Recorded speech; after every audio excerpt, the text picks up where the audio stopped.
burnout, the Great Resignation, an absolute crisis in purpose, meaning. Guys, what are we talking about today? Welcome back to NeuroArkitect. The purpose of this channel is to essentially guide you, to teach and educate and empower you in all areas of your life. The goal here is personal development in its most holistic form. Here you're going to be mentally fit, physically fit, emotionally fit, spiritually fit. You're looking to improve your careers, your lives, your relationships, all of it. The Great Resignation. I keep hearing this word being thrown around, right? Because again, so many people are just up and quitting their jobs. Now, why is that? Let's walk this back a second. All right. First of all, we had the great pause. COVID hit. We went into quarantine. We were in our homes. We were left with our own devices, left with ourselves, left to ourselves. We had only that to look at. As time progressed, some of us started to do work remotely. Some of us actually started to go back to our work in person.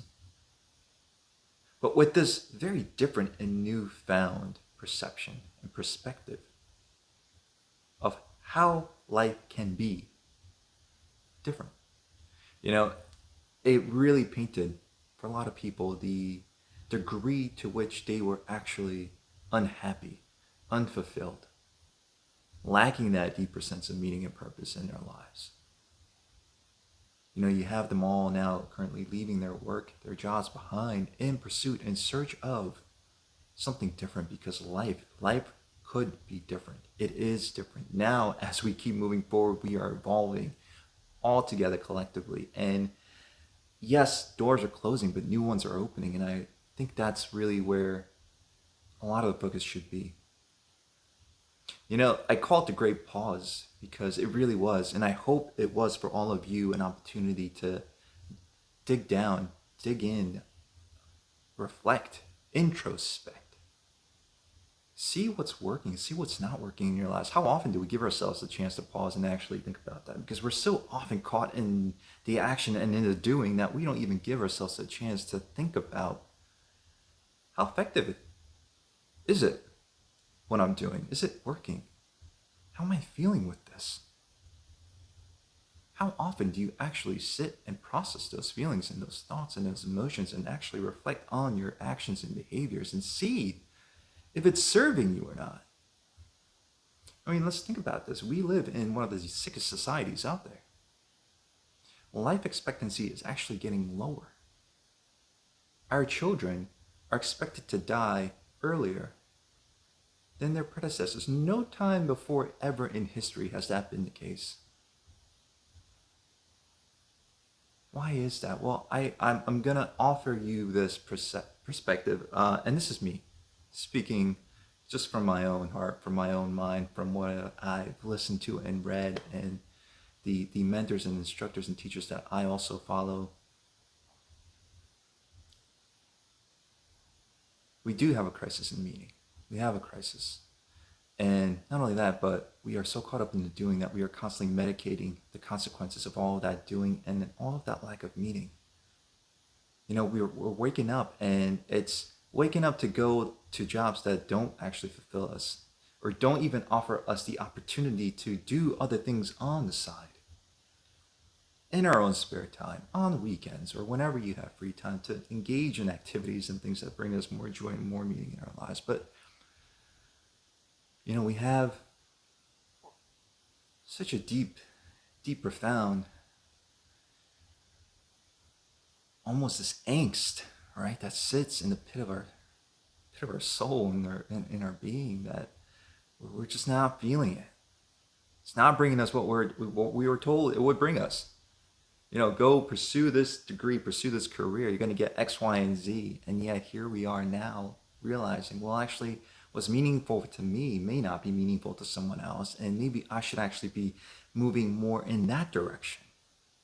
And my priorities may, in fact, actually be different than someone else's. So maybe I should actually start to listen to that more. When we are waking up day in and day out, working and going to jobs that just drain us, of our energy, of our time, of our literal life. Yeah, it's no wonder that we're then going and trying to self-medicate and numb with sugar and alcohol and binging Netflix all the time, which only perpetuates the problem, because what happens then is we actually damage the physical organ that allows us to walk through life and live it. This body, this beautiful body that we're gifted with, we're no longer able to even physically show up 100%. Our brains are not at 100% capacity, so we can't even then think clearly and seek those solutions. You see how this becomes a self-perpetuating loop, and it just progressively gets worse and worse and worse.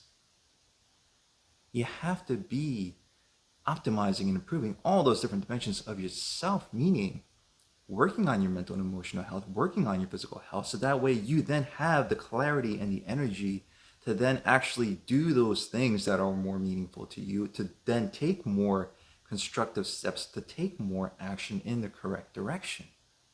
But also, the correct action will only present itself to you when you give yourself time for pause, for reflection.